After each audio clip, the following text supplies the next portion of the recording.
Hi friends, welcome to Hellu's kitchen. இந்த மீனை பாருங்கள். இதை வச்சுட்டு என்ன பண்ணேன்னே தெரியல பார்த்துடுங்க. இது மிக்ஸ்டாக மீன் வாங்கினப்ப அது கூட கிடச்ச மீன்.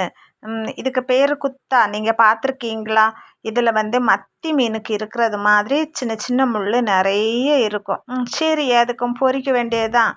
கறி வச்சா இது அவ்வளோ நல்லா இருக்காது, பொரிச்சாதான் நல்லாயிருக்கும். அதனால எப்பவும் போல் மசாலா பரட்டியாச்சு. மிளகு, மஞ்சள், உப்பு, இஞ்சி பூண்டு பேஸ்ட்டு, நல்ல மிளகு பொடி இவ்வளவும் சேர்த்து மிக்ஸ் பண்ணி ஒரு மணிக்கூர் ஊற வச்சுருக்கேன். இப்போ கடாயில் எண்ணெய் ஊற்றி, எண்ணெய் காஞ்சதும் கறிவேப்பிலை வச்சாச்சு. கறிவேப்பிலை வச்சா இந்த பொரிச்ச மீன் நல்ல மணமாக இருக்கும் பார்த்துக்கிடுங்க.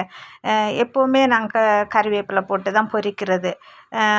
இப்போ மீனை ஒன்று ஒன்றாட்டு அதில் அடுக்கணும். ஒன்று மேலே ஒன்று இல்லாமல் வரிசையாக அடுக்கி வச்சிங்கன்னா ஈவனாக வெந்து கிடைக்கும். இந்த மீனில் அவ்வளோ சதை இருக்காது, சப்பை மீனாக தான் இருக்கும். அதனால ஸ்லோவில் வச்சு தான் வேக வைக்கணும்.